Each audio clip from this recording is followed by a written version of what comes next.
दोस्तों, हमारे भारतीय इतिहास में कई ऐसे रहस्य हैं जो आज तक सुलझाए नहीं जा सके हैं। इनमें से एक ऐसा रहस्य है जो पूरे विश्व को हैरान कर रहा है, और वो है जगन्नाथ मंदिर का रहस्य। तो चलिए इस रहस्य को सुलझाने का प्रयास करते हैं। कहते हैं इतिहास को कभी मिटाया नहीं जा सकता। वो इतिहास ही है जो हजारों लाखों वर्षों में घटित हुई अतीत की घटनाओं को चलचित्र की तरह हमारे सामने रूबरू करा देता है। जगन्नाथ मंदिर भारत के ओडिशा राज्य में स्थित एक हिंदू मंदिर है। जगन्नाथ मंदिर को भारत के सबसे पवित्र मंदिरों में से एक माना जाता है। जगन्नाथ मंदिर के बारे में कई रहस्य हैं। एक रहस्य ये है कि मंदिर में स्थापित मूर्तियां अधूरी क्यों हैं? मंदिर का निर्माण कैसे हुआ? इस मंदिर में छुआछूत क्यों नहीं है? इन सभी रहस्यों को जानने के लिए देखते हैं सत्य घटनाओं पर आधारित ये 2D एनिमेशन वीडियो। ईश्वर की लीला अपरंपार है और स्वयं पूर्ण परमेश्वर इस मंदिर के निर्माण में किस प्रकार शामिल रहे हैं, ये बात आज तक आमजन के लिए रहस्य ही रखी गई। आइए उस सत्य से रूबरू होते हैं और जानते हैं आखिर कैसे बना उड़ीसा के तत्कालीन राजा इंद्रदमन, जो कि बहुत धार्मिक प्रवृत्ति के थे और श्री कृष्ण जी की इष्टतम रूप में पूजा किया करते थे। एक रात जब राजा इंद्रदमन आराम फरमा रहे थे, तब श्री कृष्ण जी उनके स्वप्न में आकर दर्शन देते हैं और उनसे कहते हैं,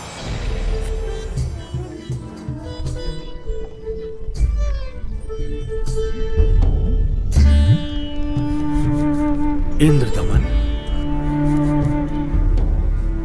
हे प्रभु, आप? हे इंद्रदमन, मेरी मृत्यु के उपरांत जिस संदूक में मेरी अस्थियां विसर्जित की गई थी, वो काष्ठ का संदूक पानी में बहता हुआ तेरे राज्य में पुरी में समुद्र किनारे आ लगा है। मैं चाहता हूं कि तुम मेरे आदेश से उस संदूक को उसी स्थान पर रखकर उसके ऊपर मंदिर यादगार रूप में बनवा दो, जिसका नाम जगन्नाथ होगा। और उस मंदिर में एक विप्र रख देना जो श्रद्धालुओं को पवित्र गीता के अनुसार ज्ञान प्रचार करेगा। याद रहे, इस मंदिर में ना तो कोई मूर्ति होनी चाहिए और ना ही कोई पाखंड। जैसा आपका आदेश महाराज। किंतु भगवान, कृपा करके मुझे वो स्थान दिखा दीजिए जहां मंदिर का निर्माण किया जाना है। ठीक है वत्स, मैं तुम्हें वहां ले चलता हूं।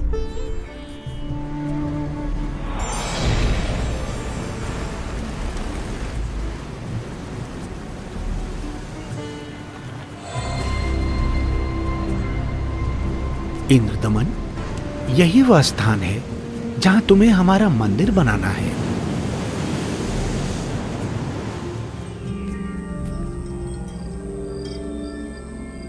भोर होते ही राजा इंद्रदमन ये बात अपनी पत्नी को बताते हैं। फिर उसके बाद मेरी आंख खुल गई। स्वामी, इस शुभ कार्य में देरी कैसी? सर्व संपत्ति उन्हीं की दी हुई है, उन्हीं को अर्पित करने में क्या सोचना। राजा इंद्रदमन तुरंत अपने मंत्रियों की सभा बुलाते हैं और मंदिर बनाने के लिए राज्य के सबसे कुशल कारीगरों को इकट्ठा किया जाता है। जिसके बाद सभी पुरी नामक स्थान पर पहुंच जाते हैं जहां वो संदूक तैर रहा था। उसे निकलवाकर जमीन खोदकर संदूक दबा देते हैं।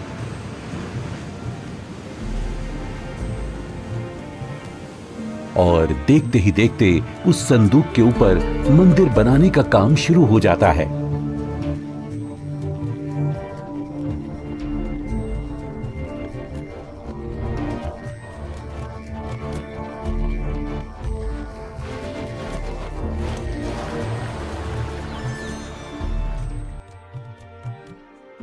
महाराज की जय हो। प्रभु श्री कृष्ण जी की दया से मंदिर बनकर तैयार है महाराज। राजन, बहुत सुंदर मंदिर बनकर तैयार हुआ है। सब श्री कृष्ण जी की कृपा। पीछे हट जाओ, पीछे हट जाओ सभी, चलो, समुद्री तूफान आ रहा है, समुद्री लहरें इतनी ऊपर उठकर हमारी तरफ आ रही हैं। लहरें बहुत तेज हैं। भागो भागो, तूफान आ गया। राजन, ये लहरें तो बहुत ऊंची हैं। हमें अतिशीघ्र यहाँ से निकलना होगा।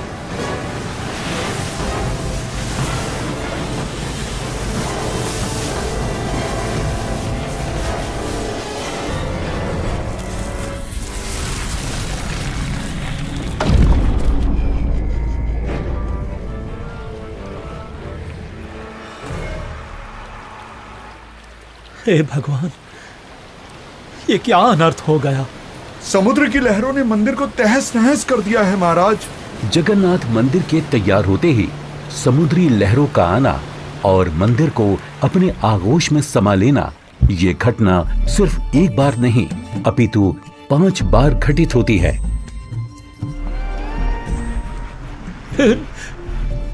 नहीं नहीं, ये नहीं हो सकता। अपने आप को संभालें राजन, हौसला रखें। न जाने समुद्र मुझसे कौन से जन्म का बदला ले रहा है। मैं क्या करूं, कुछ समझ नहीं आ रहा है। राजकोष भी खाली हो चुका है। अब और मंदिर बनवाने का मेरा सामर्थ्य ही नहीं बचा। हे भगवान, यह तुच्छ जीव आपके आदेश का पालन अब नहीं कर पाएगा। मुझे माफ कर देना भगवान, माफ कर देना। राजा के 100 यत्न करने के बावजूद मंदिर नहीं बन रहा था। तब काल ब्रह्म से हुए वचन के मुताबिक सर्व सृष्टि के रचनाहार, सभी आत्माओं के जनक, दुखहर्ता कबीर प्रभु अपने निज धाम सतलोक से आकर वहां प्रकट होते हैं और एक संत रूप में राजा के दरबार में पहुंच जाते हैं।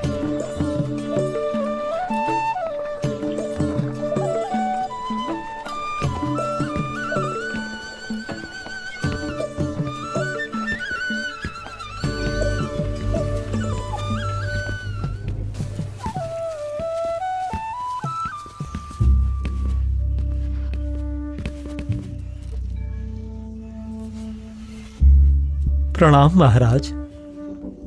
प्रणाम। क्या बात है राजन, कैसे उदास बैठे हो? हे महात्मा जी, परमात्मा कृष्ण जी के आदेश से समुद्र किनारे मंदिर का निर्माण करवाया था, किंतु समुद्र ने उसे तोड़ दिया। अब की बार समुद्र नहीं तोड़ेगा, आप मंदिर बनवाओ।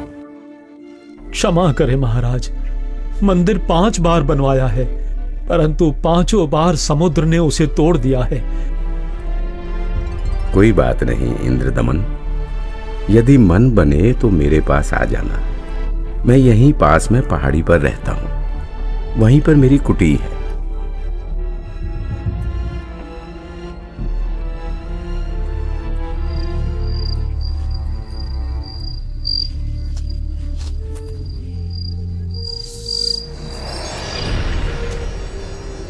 इंद्रदमन, एक बार फिर मंदिर बनवा दे।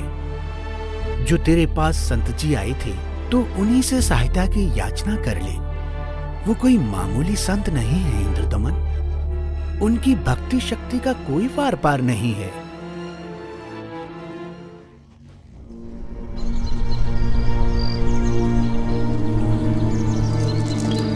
क्या हुआ महाराज? अभी अभी भगवान श्री कृष्ण जी ने दर्शन देकर मंदिर फिर से बनवाने को कहा है। अच्छा। और बताया है कि जो संत समुद्र को रोकने की बात कर रहे थे वो बहुत शक्ति युक्त हैं।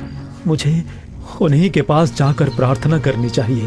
प्रभु कह रहे हैं तो आप मत चूको महाराज, प्रभु का मंदिर फिर बनवा दो।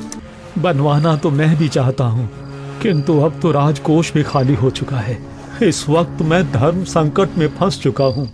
यदि मंदिर नहीं बनवाऊंगा तो प्रभु अप्रसन्न हो जाएंगे और मंदिर बनवाने के लिए धन भी शेष नहीं रहा। स्वामी, आप चिंतित ना हो।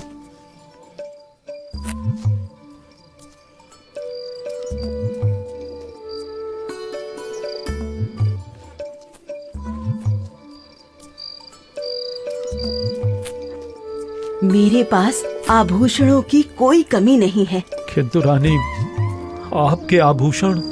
अभी उसकी चिंता आप ना करें राजन। आपका और मेरा दुख एक ही है, दो नहीं है। आप संकट में हैं, मैं इन आभूषणों का क्या करूंगी? आप बस भगवान के आदेश के अनुसार मंदिर निर्माण का कार्य पुनः प्रारंभ करवाएं। स्वामी, ये आभूषण भी भगवान के ही दिए हुए हैं और भगवान के आदेश का पालन करने में इनका सहयोग लेना मैं अपना सौभाग्य समझूंगी। जी। सुबह उठते ही राजा इंद्रदमन अपने महामंत्री को बुलाकर भगवान श्री कृष्ण जी के आदेश के बारे में बताते हैं। आप जाइए और मंदिर कार्य पुनः प्रारंभ कराने की तैयारी करें।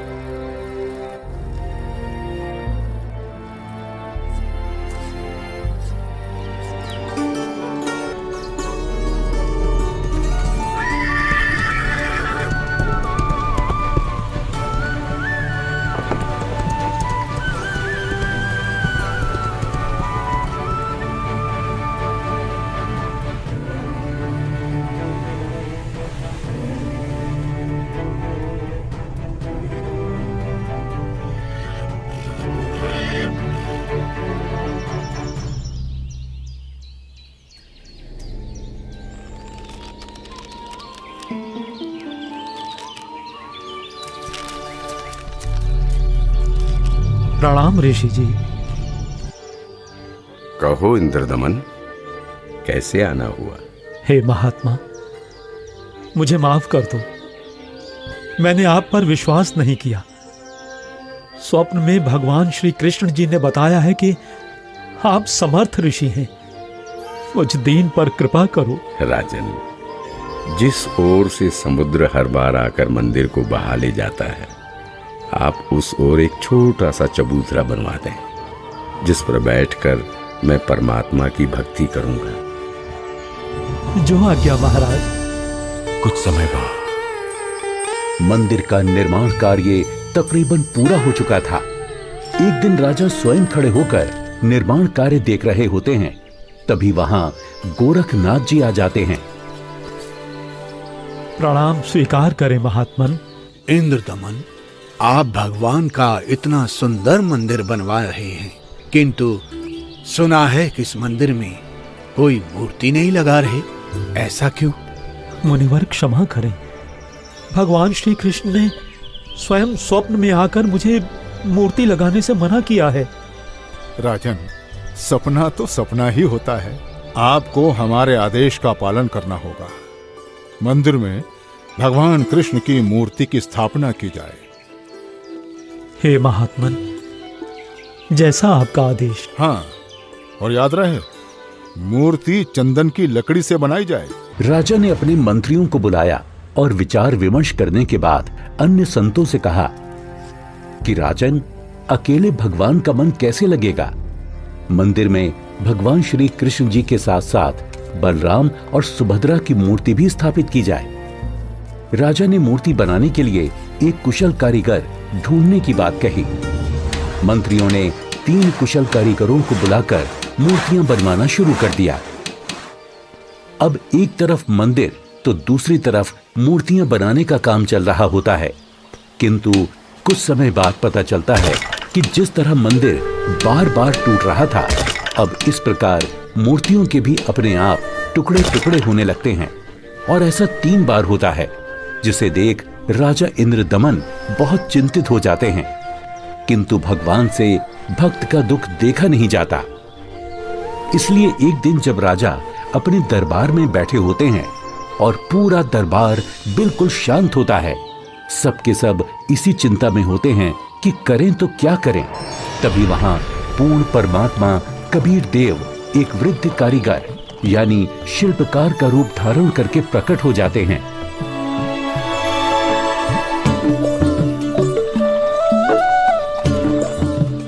राजा से कहो कि मैं एक शिल्पकार हूँ और मूर्ति बनाना बड़े अच्छे से जानता हूँ।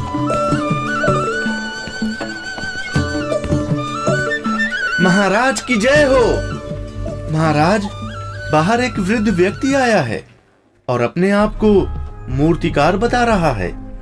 आपसे मिलना चाहता है महाराज। अवश्य, उनको अवश्य आने दिया जाए। जो आदेश महाराज।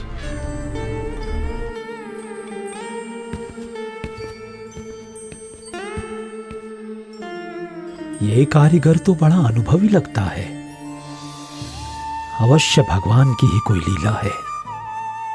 हे राजन, मैंने सुना है कि प्रभु के मंदिर के लिए मूर्तियां पूर्ण रूप से बन नहीं पा रही हैं। जी, आपने बिल्कुल सही सुना है। मैं 80 वर्ष का वृद्ध हो चुका हूं और मुझे 60 वर्ष का अनुभव है राजन। चंदन की लकड़ी की मूर्ति प्रत्येक कारीगर नहीं बना सकता। यदि आपकी आज्ञा हो तो सेवक उपस्थित है। हे कारीगर, आप मेरे लिए भगवान ही हैं, जो कारीगर बनकर आए लगते हो। कृपया आप शीघ्र, अति शीघ्र ही मूर्तियां बना दो। मूर्तियां तो मैं बना दूंगा, किंतु राजन, मेरी एक शर्त है। क्या शर्त है आपकी? राजन, मूर्ति बनाने के लिए मुझे एक कमरा चाहिए, जिसे अंदर से बंद करके मैं बड़ी स्वच्छता से मूर्ति तैयार करूंगा। और जब मूर्तियां तैयार हो जाएंगी तो मैं स्वयं दरवाजा खोलूंगा। ठीक है। एक बात और राजन, यदि किसी ने मेरे बाहर आने से पहले दरवाजे को खोलने का प्रयास किया तो मूर्तियां फिर पूरी बन नहीं पाएंगी। वो जितनी बनी होंगी उसी हालत में आपको मिलेंगी और फिर उन्हें पूर्ण कर पाना संभव नहीं होगा राजन। जैसी आपकी इच्छा। मंत्री जी, मूर्तियां बनाने के लिए सब बंदोबस्त किया जाए।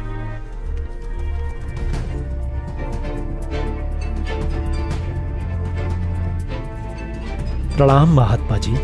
इंद्रदमन, मूर्तियां बनवाई क्या? आपकी आज्ञा का पालन पूर्ण रूप से किया गया है महात्मा जी, परंतु मेरा दुर्भाग्य है कि मूर्तियां बन नहीं पा रही हैं। बनते बनते ही सबके टुकड़े टुकड़े हो जाते हैं। मूर्तियां अवश्य बनवानी है राजन, आप बनवाओ। मैं देखता हूं कैसे टूटती है मूर्ति। हे नाथ जी, प्रयत्न किया जा रहा है। प्रभु का भेजा एक अनुभवी कारीगर बंद कमरे में मूर्तियां बना रहा है। राजा इंद्रदमन नाथ जी को सारी स्थिति से अवगत करवाते हैं और कारीगर की शर्त के बारे में भी बताते हैं, किंतु महात्मा नहीं मानते। वो मूर्तियां देखने की जिद करने लगते हैं और राजा के मना करने के बावजूद भी उस कमरे के सामने पहुंच जाते हैं जहां मूर्ति बनाने का काम चल रहा होता है।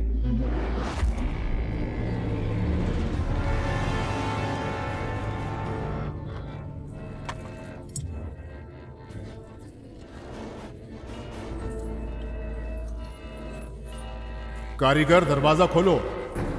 दरवाजा खोलो कारीगर। मैं कहता हूं दरवाजा खोलो कारीगर, हमें मूर्तियां देखनी है। राजन, आप बता रहे हो 80 वर्षीय वृद्ध हैं और 12 दिन से खाना पीना भी नहीं किया है। अब आवाज भी बंद है, कहीं कारीगर मर न गया हो।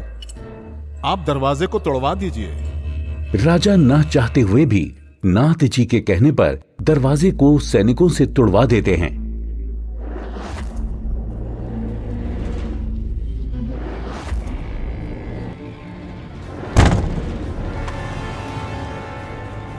दरवाजा खुलने पर अंदर कोई कारीगर नहीं मिलता। वहां श्री कृष्ण, बलराम और सुभद्रा जी की 3 मूर्तियां रखी होती हैं, परंतु उन मूर्तियों के हाथ और पैर के पंजे नहीं बन पाए थे। ये देखकर सभी चौंक जाते हैं। हे भगवान, वो बुजुर्ग कारीगर तो यहां है ही नहीं। इसका मतलब वो कोई साधारण व्यक्ति नहीं थे, बल्कि स्वयं भगवान ही थे। मंदिर का निर्माण पूरा हो चुका है। अब इन्हीं मूर्तियों को भगवान की इच्छा समझकर मंदिर में स्थापित करवा दो राजन। हो सकता है प्रभु को यही स्वीकार हो। लगता है श्री कृष्ण ही स्वयं मूर्तियां बनाकर गए हैं। मंदिर का निर्माण कार्य संपन्न हो चुका था। अब बारी थी तो मूर्तियों में प्राण प्रतिष्ठा की, जिसके लिए राजा, रानी, मंत्री, महामंत्री और काफी संख्या में पंडित ब्राह्मण मंदिर के सामने पहुंच जाते हैं।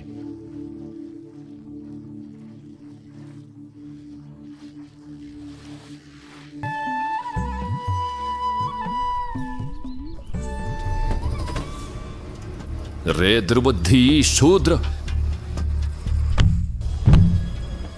अपवित्र! देखता नहीं मंदिर का द्वार अपवित्र कर दिया तूने। ये क्या हो गया? शूद्र कैसे बन गई? भगवान ये कैसे हो गया? ये कैसे हो गया भगवान? कैसे हो गया? प्रभु क्षुब्ध हो गई हैं क्योंकि मुख्य द्वार को उस शूद्र ने अशुद्ध कर दिया है, इसलिए सब मूर्तियों ने शूद्र रूप धारण कर लिया। बहुत बड़ा अनिष्ट हो गया राजन। कुछ समय उपरांत देखते ही देखते मूर्तियां अपने वास्तविक रूप में आ जाती हैं, जिसके बाद पंडित कई कई बार गंगा जल छिड़ककर मूर्तियों को शुद्ध करने का उपक्रम करते हैं। मूर्ति स्थापना के कुछ दिन बाद अचानक समुद्री तूफान आ जाता है और समुद्री लहरें लगभग 40 फीट ऊंची उठकर बहुत तेज वेग में मंदिर की ओर चल पड़ती हैं। सभी आपस में बातें करने लगते हैं। लगता है अब की बार भी समुद्र मंदिर को नष्ट कर देगा। अरे ये क्या? संत जी अभी भी वहीं पर बैठे हैं। अरे कोई उठाओ उनको वहां से। सभी चिल्लाते हैं, हट जाओ, हट जाओ, हट जाओ, वहां से पीछे हट जाओ, समुद्री तूफान आ रहा है। हट जाओ, हट जाओ, वहां से पीछे आ जाओ, महात्मा जी, पीछे आ जाओ। अरे अरे अरे अरे अरे ये क्या हो गया? ये क्या हो गया? ये क्या हो गया? अरे क्या हो गया? महात्मा जी ने पानी को वहीं पर रोक दिया है राजन। लगता है अब की बार मंदिर बच जाएगा। महात्मा अवश्य ही कोई परम शक्ति युक्त है।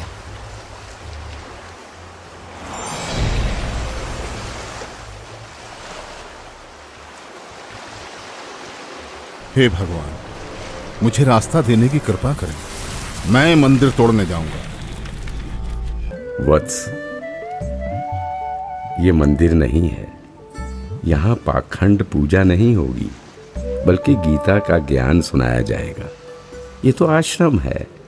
आप जैसे बलवान को शोभा नहीं देता कि इसको विध्वंस करें। लेकिन मैं इसे अवश्य तोड़ूंगा, चाहे कुछ भी हो। अगर ऐसा है तो जाइए समुद्रदेव, तोड़िए।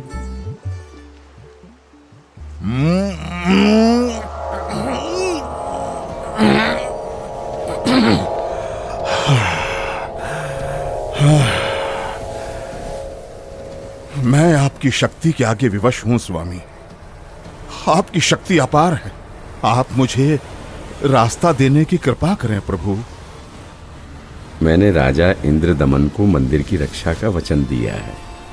मैं मार्ग से नहीं हट सकता समुद्रदेव। आप ऐसा कुकृत्य क्यों करना चाहते हैं? जब ये कृष्ण त्रेता में श्री राम बनकर आए थे, तब इन्होंने लंका जाने के लिए मुझे अग्नि बाण दिखाए और मुझे भला बुरा कहकर अपमानित कर रास्ता मांगा था।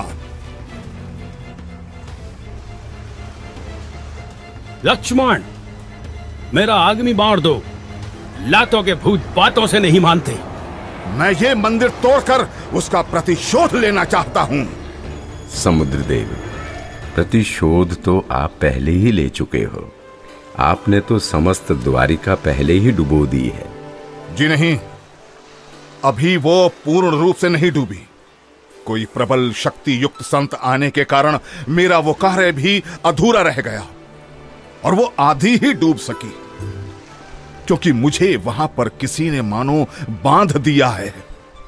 वत्स, वहां भी मैं ही पहुंचा था और मैंने ही वो अवशेष बचाया था। अब जा, शेष बची द्वारका को भी डुबो ले, परंतु उस यादगार को छोड़ देना जहां श्री कृष्ण के शरीर का अंतिम संस्कार किया गया था। अन्यथा आने वाले समय में ये भ्रम पैदा होगा कि श्री कृष्ण की मृत्यु ही नहीं हुई। समुद्र, ध्यान देकर सुन। यदि फिर इधर मंदिर तोड़ने आया तो बात ठीक नहीं रहेगी। कबीर परमेश्वर के आदेश से समुद्र लगभग 1.5 किलोमीटर पीछे हट जाता है, जिसे देखकर वहां खड़े राजा, मंत्री, सैनिक और जनता सभी खुशी मनाने लगते हैं और जय जयकार करने लगते हैं संत रूप में आए कबीर परमेश्वर की। महात्मा की जय, महात्मा की जय हो, जय हो, जय हो, जय हो, जय हो।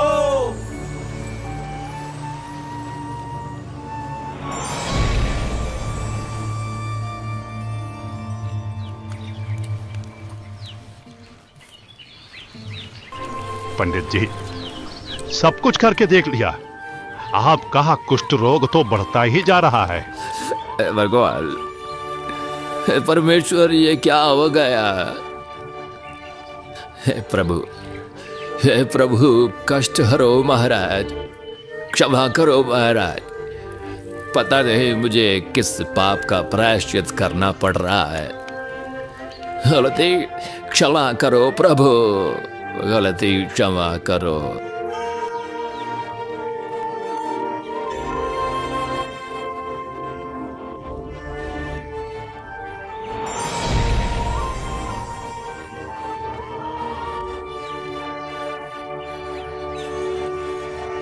हे भक्त, तूने मुख्य द्वार पर खड़े एक संत को नीच जाति का समझकर धक्का दिया है। क्षमा करो महाराज, आगे से ऐसी भूल कभी नहीं होगी। आपका कष्ट निवारण मैं नहीं कर सकता। ये तो उन्हीं के पास जाकर क्षमा मांगने से और उनके पैर धोकर उस चरणामृत के पान से ही होगा। वो कोई साधारण संत नहीं थे, अपितु कोई परम शक्ति ही शूद्र रूप धारण करके वहां परीक्षा लेने के लिए पहुंची थी। यदि वो आपको हृदय से क्षमा कर देंगे तो ही आपका कष्ट निवारण संभव है, अन्यथा नहीं।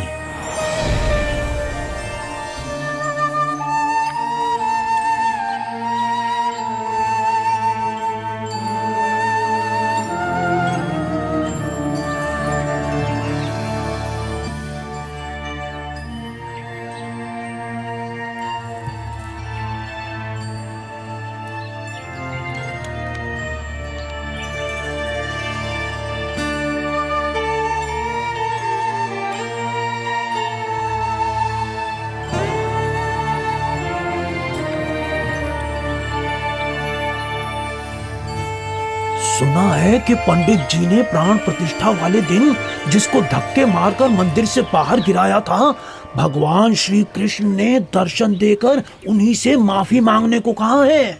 अच्छा? हाँ, मुनि की खोज सभी कर रहे हैं ताकि पंडित जी का कोढ़ का रोग ठीक हो सके। आसपास के पूरे क्षेत्र में घूमने के बाद भी जब परमेश्वर का वो शुद्र रूप कहीं दिखाई नहीं दिया, तब वापस मंदिर जाते समय पंडित जी मन ही मन भगवान से प्रार्थना करते हैं, प्रभु, प्रभु,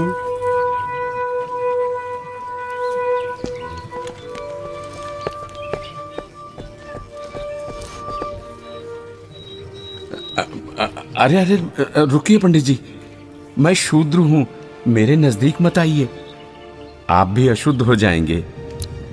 आप ऐसा न बोले, मैं बहुत शर्मिंदा हूं भगवान। परवरदिगार, मेरा दोष क्षमा कीजिए, मुझ पर दया कीजिए करुणानिधि।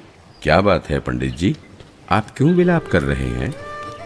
महाराज, उस दिन मुझसे बहुत बड़ी भूल हो गई, मुझे क्षमा कर दीजिए प्रभु।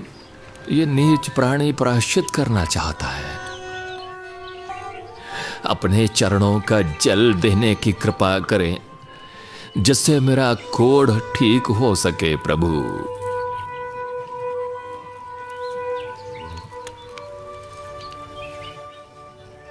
हे ब्राह्मण, इसे 40 दिन तक पीना तथा जल में डालकर स्नान करना। आज से 40वें दिन तुम्हारा कुष्ठ रोग समाप्त हो जाएगा। अब से भविष्य में इस जगन्नाथ मंदिर में किसी ने भी छुआछूत की तो उसकी भी यही दशा होगी, दंड का भागी होगा। जी महाराज, जी महाराज, जी महाराज, इस मंदिर में हम कभी छुआछूत नहीं करेंगे, नहीं करेंगे। आशीर्वाद है बच्चों।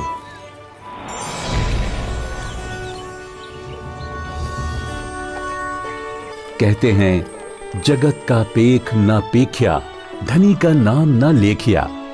कोई कहता है कि मंदिर श्री कृष्ण जी ने बनवाया, तो कोई कहता है कि जगन्नाथ भगवान ने बनाया, लेकिन जो करने वाला था उसका कहीं नाम नहीं। खैर, वो परमात्मा अपने आप में ही पूर्ण है, वो किसी महिमा का मोहताज नहीं।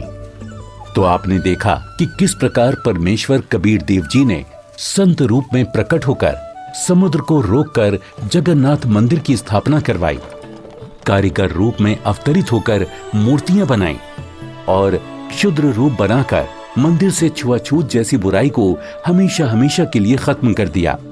समर्थ का कार्य समर्थ ही कर सकता है। तो ये थी कहानी पुरी के जगन्नाथ मंदिर की, जिसे कबीर प्रभु ने बनवाया।